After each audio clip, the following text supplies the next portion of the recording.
Gotcha. No. You can't really control an outcome.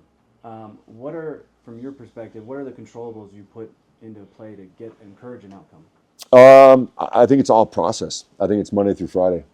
I think it's clear understanding. I think it's, again, I go back to psychological safety.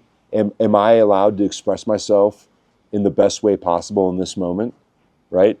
And then it's clear game model as a collective. Are we thinking as a collective in these different moments of the game, right? And so I think you start with that. You have your processes to get to that Monday through Friday, and then it's the psychological safety where I know that I can play as free as I can make as many mistakes as long as I have great reactions to the mistakes I make. And I think if you take those three, that's how you best influence results. Because at the other team, there's another group of 11 guys that are trying to do the same thing, right? With great players, great coaches.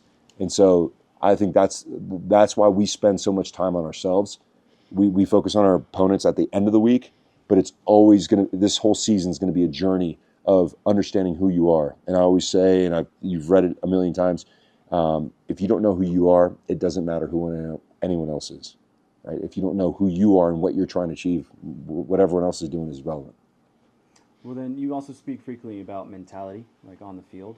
What is your approach for these young guys? Like, how are you communicating to them about mentality? Yeah. Well, again, I think, like I said, I think the most important thing for young players is to feel psychologically safe. I know I'm going into like some crazy psychology stuff, but again, I think young players that don't feel safe will never feel comfortable to express themselves to look good enough to actually earn a spot, right? If I'm saying, I need you to do what Diego Luna does, that doesn't help the young man believe in himself, right? And so I think a big part of with the young guys is, listen, you're going to make mistakes, and I say it up front.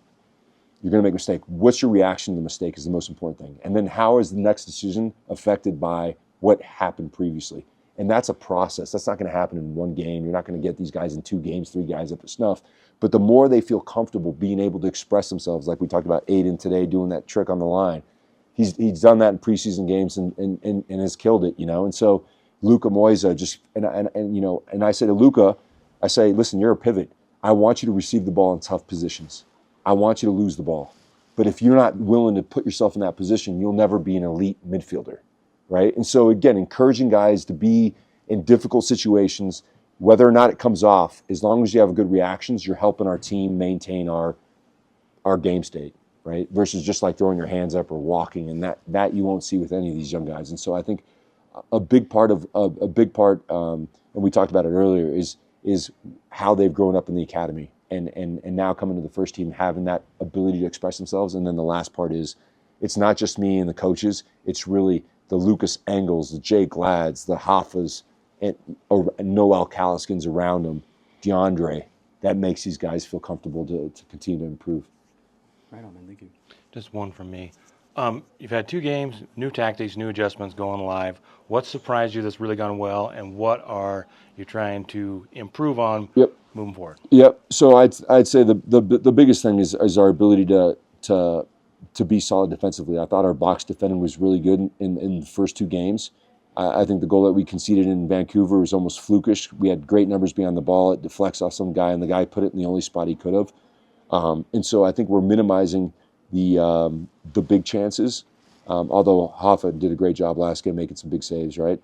So I'd say defensively, the understanding and the compactness, and my conversation with all the guys has been like, we feel really good defending in a block. Where last year I thought at times we got anxious and would run out of positions. So I'd say defending, first and foremost, has been really good.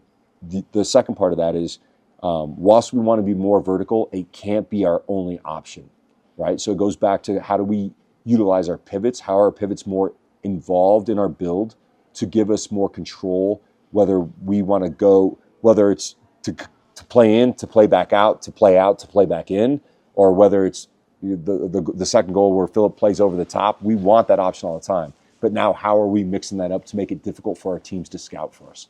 And so I think that's the next phase of what we need to improve upon, because in our last game, our 10s didn't get on the ball nearly as much as they did in the first game. And so now the best way to get your 10s on the ball is to get your pivots on the ball. So it's a knockdown effect.